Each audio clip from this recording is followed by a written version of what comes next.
Doctor ஆகணும்ங்கிறது உங்களோட கனவா? அப்போ அந்த கனவை நனவாக்க உங்கள் Vidhu NEET coaching academy future doctors ஆக உடனே கால் பண்ணுங்க. 2 மாவட்ட செயலாளர்களை அதிரடியா பதவி நீக்கம் செஞ்சிருக்காரு எடப்பாடி திரு பழனிசாமி அவர்கள். அதுக்கு பதிலாக வேற ஒரு சிலரை கொண்டு வந்திருக்காங்க. அண்ட் 7ஆம் தேதியிலிருந்து சூறாவளி சுற்றுப்பயணமும் ஆரம்பிக்கிறதா சொல்லியிருக்காங்க. அதை பற்றிலாம் டீட்டெயிலாக பேச போகிறோம். மூத்த பத்திரிகையாளர் திரு தமிழா பாண்டியன் அவர்கள் கூட. வணக்கம் சார். வணக்கம் சார். சூறாவளி சுற்றுப்பயணம் காத்துக்கிட்டு இருக்கு. அதுக்கு முன்னாடி இந்த மாவட்ட செயலாளர்களை நீக்கியிருக்காங்க.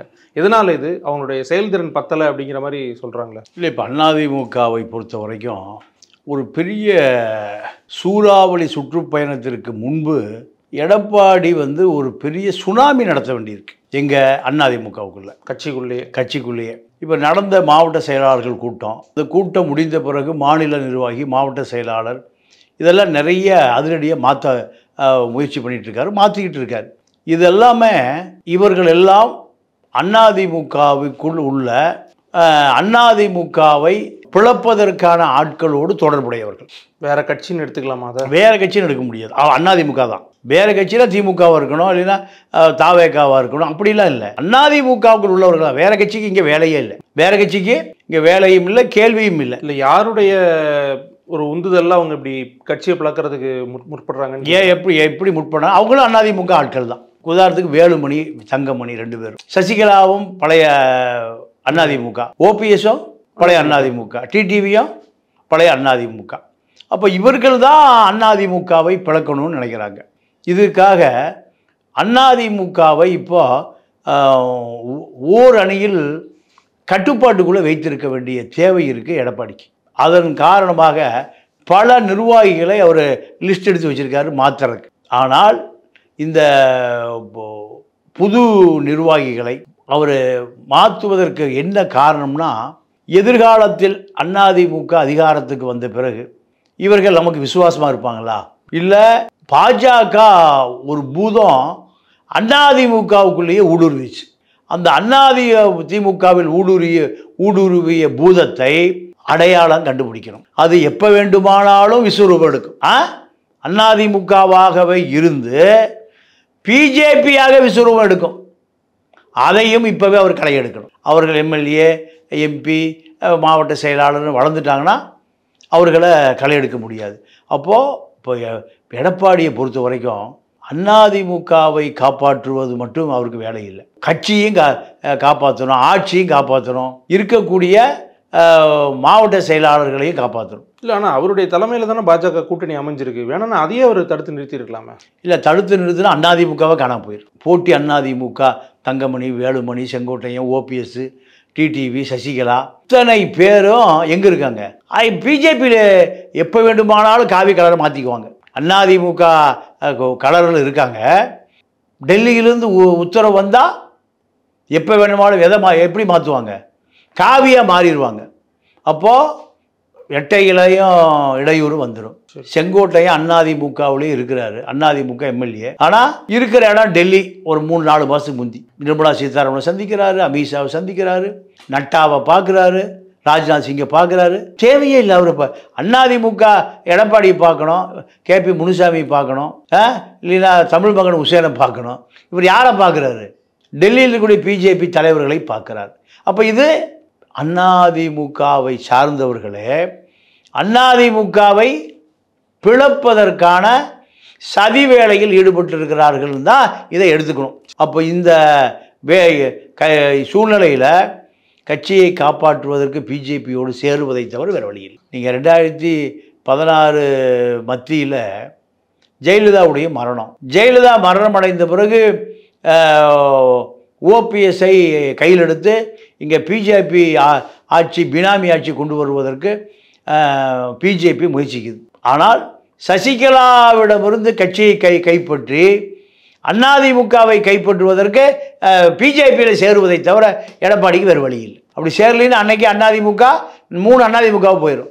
ஓபிஎஸ் தலைமையில் 1, சசிகலா தலைமையில் 1, டிடிவி தலைமையில் 1, எடப்பாடி தலைமையில் 1.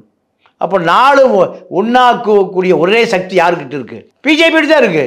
2016 மத்தியிலிருந்து 2021 வரைக்கும் ஆட்சியை நடத்துவதற்கு பிஜேபி பூதம் தான் பயன்படுது. எடப்பாடி அதை சாதுரியமாக அந்த நிலை எடுக்கலைன்னா அதிமுக 5 திமுகவாக போயிருக்கும். அப்போ இப்போ அதே நிலைமை தான். இவர்கள் பூரா எடப்பாடிக்கு விசுவாசமாக இருப்பதை விட யாருக்கு விசுவாசமாக இருக்காங்க? அமித்ஷாவுக்கு விசுவாசமாக இருக்காங்க. ஆர்எஸ் பாரதி என்ன சொன்னார்? உங்கள் கொடியில் இருக்கிற அண்ணா எடுத்துட்டு அமித்ஷா படத்தை போட்டுக்கடாங்கிறார். அந்த அளவுக்கு தமிழ்நாட்டில் இப்படியாவது முதலமைச்சர் ஆயிரும், இப்படியாவது துணை முதலமைச்சர் ஆயிரும். அமித்ஷாவிட்ட நெருக்கமாக இருக்கார், பிஜேபி தலைவர்கள் ராஜ்நாத் சிங்கிட்ட நெருக்கமாக இருக்கார், ஆர்எஸ்எஸ் தலைவர் மோகன் பகாவத் நெருக்கமாக இருக்கார். இதெல்லாம் எதுக்கு? நீ நெருக்கமாக இருந்து விசுவாசமாக இருக்க வேண்டிய இடம் அதிமுக தலைமை. தங்கமணி பீஸ் கோயிலோட நெருக்கமாக இருக்கார். ஹெல்த் விஜயபாஸ்கர் ஆட்டுக்குட்டி மூலம் பிஎல் சந்தோஷ் நெருக்கமாக இருக்கார். சார், அப்போ நீங்கள் சொல்கிறத பார்த்தா அதிமுகவில் ஒரே ஒருத்தர் எடப்பாடியை தவிர வேறு யாருமே அதிமுக கூட அதிமுகவுக்காக யோசிக்கலன்ற மாதிரிலாம் இருக்குது. உண்மை அதுதான். ஏன்னா எல்லாத்தையும் பல 1000 கோடி பணம் இருக்குது. நம்ம தர்மாக்கோள் அமைச்சர்கிட்ட பினாமி 200 கோடி அடிச்சுட்டு போயிட்டான். இன்னைக்கு வரைக்கும் ஒரு 75 கேஸ் கூட இல்லை, நியூசன்ஸ் கேஸ் கூட கொடுக்க முடியல. ஏது உனக்கு 200 கோடி? இன்கம் டேக்ஸ் கேட்பான், என்ஃபோர்ஸ்மெண்ட் கேட்பான், சிபிஐ கேட்பான். 200 கோடி அது போல் 10 இடத்துல வச்சிருக்காரு. எவ்வளோ கோடி? ஏன்? அப்போ இது மாதிரி எத்தனை பினாமிகள் இருக்கான்? இதெல்லாம் காப்பாற்றணும்னா எங்கே போகணும்? பிஜேபி தான் போகணும், வேறு வழி இல்லை. இதனால தான் உள்கட்சியிலே நிறைய பேர் பிஜேபி விசுவாசிகளாக மாறிட்டாங்களா? உண்மை அதுதான். தன்னிடம் இருக்கிற ஒரு எம்எல்ஏவுடைய பினாமியே 400 கோடினா மந்திரியுடைய பினாமி 4000 கோடியா இல்லை 40,000 கோடியா? மக்கள் வரியாக கட்டுகிற 2 லட்சம் கோடி வரியாக கட்டுற மாநில அரசுக்கு சம்பளம் போக மீதி பணத்தை பூரா அரசியல்வாதி எடுத்துக்கிறான். போடாத ரோடு, வெட்டாத கிணறு, கட்டாத சாக்கடை, எல்லாம் ஒரு வேலை நடக்கிறது இல்லை. அரசு வேலை நடப்பதாக அப்படியே கொள்ளையடிச்சுக்கிறேன். அந்த கோடம்பாக்கம் பிரிட்ஜு ஒரு 7-8 வருஷத்துக்கு முந்தி கட்டினாங்க. பழைய பாலத்தை புதுப்பிக்கிறேன்னு சொல்லி நீங்கள் ஒரு 300 டன்னு மண்ணை மேலே ஏற்றிருக்கான், காங்கிரீட் போட்டிருக்கான், கைப்பிடி சவுருங்கிற பேரில். இந்த பழைய பாலம் வெயிட்டை குறைக்கணும். நீங்கள் 2 பக்கமே பாதசாரிகள் நடந்து போகிறதுக்கு ரோட்டை ஒட்டி ஒரு 1/2 அடி பிளாட்ஃபார்ம் இருந்தது, அப்படியே ஏறிக்கலாம், அப்படியே இறங்கிக்கலாம். இப்போ என்ன பண்ணியிருக்கான்? நீங்கள் ஒரு 1 அடி சோறு காங்கிரீட் போட்டு அந்த பாலம் முழுக்க, அந்த பக்கம் 1 கிலோமீட்டர், இந்த பக்கம் 1 கிலோமீட்டர், 2 கிலோமீட்டருக்கு இந்த பாலத்தின் மீது காங்கிரீட் கலவை எத்தனை டன்னு வந்திருக்கும்? அது தேவையாது. ஏன்? பில்லை போட்டு எடுக்கிறதுக்கு. மேலே பூரா கோடம்பாக்கம் பாலம் பூரா குண்டும் குழியுமா இருக்குது. அப்போ இதுதான் திராவிட ஆட்சி, அண்ணா திராவிட ஆட்சி. அப்போ நீங்கள் சொன்னதுலேருந்தே ஒரு தகவல் எடுத்து அதுலேருந்து தான் நான் கேள்வி கேட்குறேன். என்ன அப்படின்னா, இப்போ இந்த பணச்சிக்கல் இபிஎஸ் அவர்களுக்கு இல்லையா? இல்லை, இபிஎஸ்ஸை பொறுத்த வரைக்கும் பணச்சிக்கல் இருந்தாலும் அதை தாண்டி கட்சி சிக்கல் தான் அவருக்கு இருக்குது. பணச்சிக்கல் அப்போ பணச்சிக்கல் இருக்குன்னா ஜெயலலிதாவுக்கும் பணச்சிக்கல் இருந்தது, சசிகலாவுக்கும் இருந்தது, கருணாநிதிக்கும் இருந்தது, ஸ்டாலினுக்கும் இருந்தது. ஆனால் பணச்சிக்கல் மட்டுமே பிரதானம் அல்ல எடப்பாடிக்கு. ஆனால் வேலுமணி, தங்கமணி, ஹெல்த் விஜயபாஸ்கர், தமிழ்நாட்டின் கேதன் தேசாய் இவர்களுக்கெல்லாம் பணத்தை காப்பாற்றிக் கொள்ள கட்சி தேவைப்படுது. இவர் கட்சியை காப்பாற்றுறதுக்கு பணம் தேவைப்படுது. யாருக்கு? எடப்பாடிக்கு. எலெக்ஷனுக்கு பணம் தேவைப்படுது. ஆனால் அவர்களுக்கு இந்த பினாமி பல 1000 கோடி பணத்தை காப்பாற்றுவதற்கு கட்சி தேவைப்படுது. இதுதான் வித்தியாசம். ஓகே, அப்போ இவங்க தெளிவாக பல ஏக்நாத் ஷிண்டேகளை உருவாக்கிட்டாங்க அப்படின்னு எடுத்துக்கலாமா? 100% உண்மை. 100%. இன்னைக்கு இல்லைன்னா இவ்வளோ தைரியம் அமித்ஷாக்கு எப்படி வரும்? ஆட்சி பங்கு, அதிகாரத்தில் பங்கு, கூட்டணி ஆட்சிங்க தைரியம் எப்படி வரும்? இல்லைன்னா ஏழை உரிமைக்குவேன். எங்கே இருக்கான் அவன்? பூரா அதிமுக பேரில் இருக்கான். எட்டப்பர்கள் பூரா எப்படி இருக்கான்? ஏடிஎம்கேவா இருக்கான் எட்டப்பன் பூரா. அப்போது இந்த எட்டப்பர்களிடமிருந்து கட்சியை காப்பாற்றுவதா இல்லை பிஜேபியிலிருந்து கட்சியை காப்பாற்றுறதா? எடப்பாடியை பொறுத்த வரைக்கும் எல்லாம் துரோகிகளாக இருக்கான். எதிரி அடையாளம் கண்டுபிடிச்சிக்கலாம், ஆனால் துரோகிகளை அடையாளம் கண்டுபிடிக்க முடியாது. கூடவே சுற்றி இருக்கான். நீங்கள் ராத்திரி 12 மணிக்கு கிளம்பி வேலுமணி ராஜ்நாத் சிங்கை பார்க்குறாரு. எடப்பாடி புது லிஸ்ட்டு தயார் பண்ணியிருக்காரு. என்னுடைய ஆதரவாளர்களை பூரா தூக்கிட்டாரு. நீங்கள் சொல்லி இந்த ஆதரவாளர்களை பூரா போட சொல்லுங்கன்னு ராஜ்நாத் சிங்கை பார்ப்பதற்கு இரவோடு இரவாக டெல்லிக்கு போகிறாரு வேலுமணி. கட்சிக்கு தலைவர் எடப்பாடியே வேலுமணியா? ராஜ்நாத் சொல்லிட்டாரு, நீ இனிமேல் டெல்லி பக்கம் வந்துடாத. டெல்லியை ராஜ்நாத் சிங் அப்பாயின்மெண்ட் வாங்கி கொடுத்து ஆட்டுக்குட்டி. இந்த ஆட்டுக்குட்டி மூலம் யார் போகிறா? வேலுமணி போகிறார். ஆட்டுக்குட்டியும் வேலுமணியும் பிரிக்க முடியாதவர்கள். டெல்லி தொடர்பு பூராமல் ஆட்டுக்குட்டி தான் டெவலப் பண்ணி கொடுத்தது வேலுமணிக்கு, தங்கமணிக்கு, ஹெல்த் விஜயபாஸ்கருக்கு, வீரமணிக்கு. அத்தனை மணிகளும் மணிகளை காப்பாற்றி கொள்வதற்கு பிஜேபி தொடர்புகளை ஏற்படுத்தி கொடுத்து அவர்களிடம் கையூட்டை வாங்கி கொண்ட காரணத்தினால தான் பிஜேபி தூக்கி ஆட்டுக்குட்டியை பட்டியிலேருந்து விரட்டி விட்றான். அப்போது அதிமுக தலைமை என்பது சென்னையில் இருக்கா டெல்லியில் இருக்கா?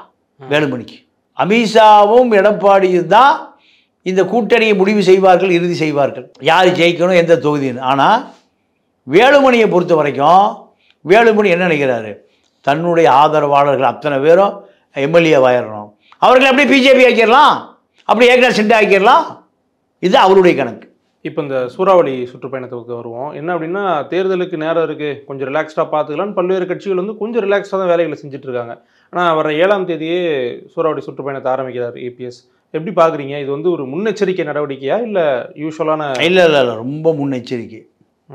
ஏன்னா கட்சி பலவீனமாக இருப்பதை போல ஒரு பிரமை ஏற்படுத்த முயற்சிக்கிறாங்க பிஜேபி. 2 நாள் அமித்ஷா என்ன சொல்கிறாரு?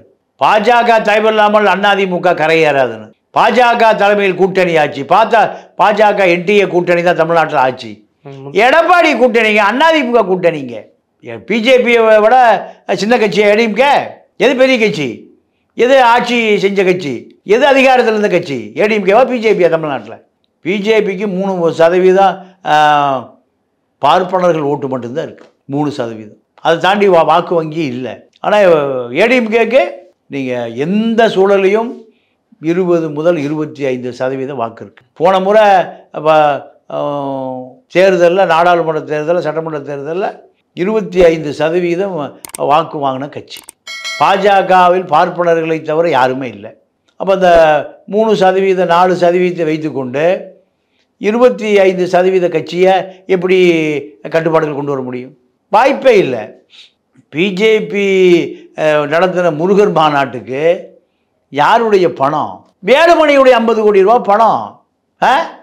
யார் வேலுமணி? அதிமுகவை சேர்ந்த முன்னாள் அமைச்சர். பிஜேபி மாநாடு போடுறக்க வேலுமணி பணம் கொடுக்க வேண்டியதாக இருக்குது. இல்லை சார், எல்லாத்துக்குமே நீங்கள் அவரை சொல்கிறீங்க. அவருக்கும் அதிமுக தானே செல்வாக்கு, அவரும் அதை யோசிப்பார்ல? இல்லை, அவர் யோசிப்பார். அவர் அதிமுகவை அதிகமாக நம்புறதில்ல.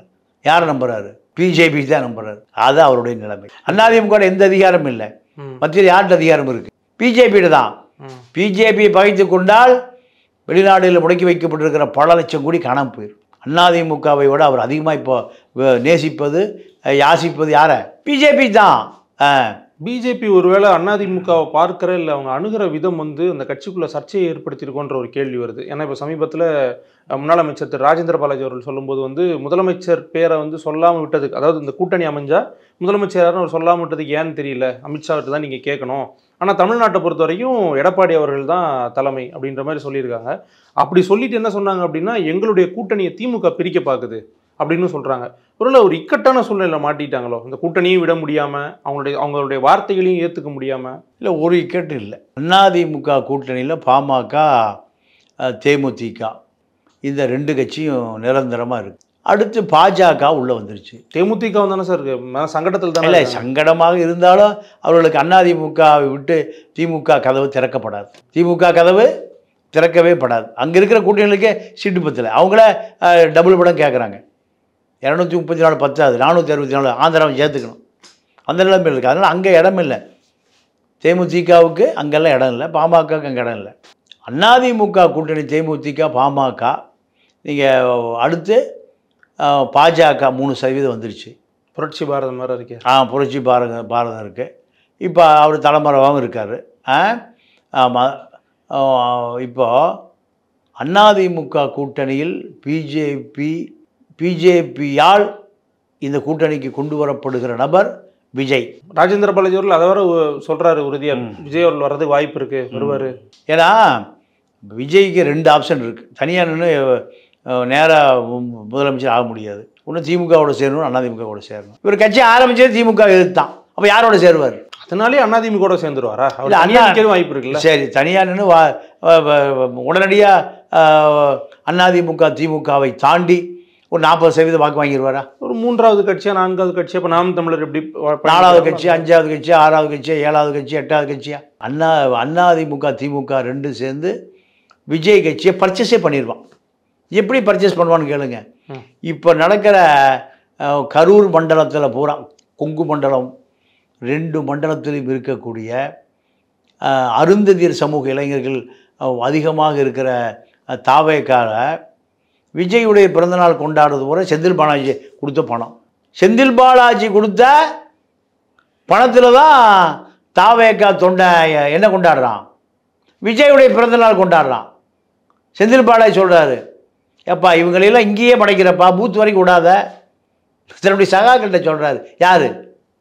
செந்தில் பாலாஜி என்ன சொல்கிறாரு? இவர்களை இங்கேயே மடக்கிற, இங்கேயே பர்ச்சேஸ் பண்ணிடு, இவர்கள் எது வரைக்கும் விடாத, பூத்து வரைக்கும் விடாத. இதுதான் தமிழ்நாட்டு அரசியல். பர்ச்சேஸ் பண்ணப்படுவார்கள். ரஜினி கட்சி பர்ச்சேஸு, விஜயகாந்த் கட்சி பர்ச்சேஸு, இப்படி இப்போ சரத்குமார் கட்சி பர்ச்சேஸு, பிஜேபி பர்ச்சேஸ் பண்ணிட்டான், இது ஏடிஎம்கே பர்ச்சேஸ் பண்ணிடுச்சு, டிஎம்கே பர்ச்சேஸ் பண்ணிடுச்சு. இப்படி எல்லாமே விலைபேசி கூவி கூவி விற்கப்படுகிற கட்சிகள் தான் இவங்கெல்லாம். வாங்குற கட்சி அதிமுக திமுக தான் வாங்குற கட்சி, மீதியெல்லாம் விற்கிற கட்சி. இதில் எப்படி, இதில் எங்கே, இதில் எந்த அரசியல் இருக்கு? அரசியலே இல்லை. வெற்றி பெறுவது ஒன்று தான் நோக்கம் இங்கே. அதில் இப்போ அதிமுக மும்முரமாக இருக்குது, திமுக மும்முரமாக இருக்குது. கூட்டணி கட்சிகளை இழக்காமல் எப்படியாவது வெற்றி பெற்றணும். அதிமுக என்ன நினைக்குது? பாஜக கூட வந்துருச்சு, 3% வந்துருச்சு. அடுத்து இப்போ நமக்கு ஒரு 7% பற்றாக்குறை. கடந்த தேர்தலில் 3.5% பற்றாக்குறையில் தான் அதிமுக ஆட்சி இழந்தது இல்லையா? இப்போ விஜய்கிட்ட எப்படியாவது ஒரு 10% இருக்குன்னு அதிமுக பிஜேபி ரெண்டு நம்புகிற காரணத்தில் விஜய் எப்படியாவது பர்ச்சேஸ் பண்ணிடணும். ஜெயலலிதா 11 விஜயகாந்தை பர்ச்சேஸ் பண்ண மாதிரி நடந்ததா? விஜயகாந்த் கடைசி வரைக்கும் திமுக கூட்டணின்னு சொல்லிட்டு இருந்தாங்க. கடைசியாக எங்கே சேர்ந்தார்? ஏடிஎம்கே கூட்டணியில் ஜெயலலிதா சேர்ந்தார். அதே நிலைமை 2011 26 அன்னைக்கு யார் இருந்தார்? ஜெயலலிதா இருந்தார். இன்றைக்கி ஜெயலலிதாவுக்கு பதிலாக அமித்ஷா இருக்கார். இதுதான் விஷயம். இதுதான் நீங்கள் ஒற்றுமை. ஜெயலலிதா அன்றைக்கி அதிகாரத்தோடு இருந்தார். அதிமுகவுடைய தனிப்பெரும் தலைவராக 2011 விஜயகாந்தை பர்ச்சேஸ் பண்ணுறதுக்கு. இப்போது திமுகவை எப்படியாவது தோற்கடிச்சிடணும். டெல்லியினுடைய திட்டம். இந்த திட்டத்துக்கு அதிமுக பிஜேபி கூட்டணி கரையேறணும்னா யாரை பர்ச்சேஸ் பண்ணணும்? விஜயை பர்ச்சேஸ் பண்ணணும். என்ன விலை கொடுத்தால் பர்ச்சேஸ் பண்ணணும். இங்கே கொள்கை கோட்பாடெல்லாம் கிடையாது. அதெல்லாம் ஆந்திராவின் அடர்ந்த காடுகளிலே இருக்கிறான நக்சல்பாரி புரட்சியால் அவனுக்கு தான் கொள்கை. இவர்களுக்கு கொள்கையெல்லாம் கிடையாது. இவர்களுக்கு ஒரே கொள்கை காந்தி கொள்கை தான். காந்தி தான் பெட்டியில் வருவார், நோட்டில் வருவார். இதுதான் கோடிகளில் பேரம் நடக்கும், கூட்டணி மாறும். விஜய் போய் சேர்ற இடம் பிஜேபி அதிமுக கூட்டணி தான். பிஜேபியோட கூட்டணி இல்லை, அதிமுக கூட்டணின்றார். பிடிச்சி போச்சா?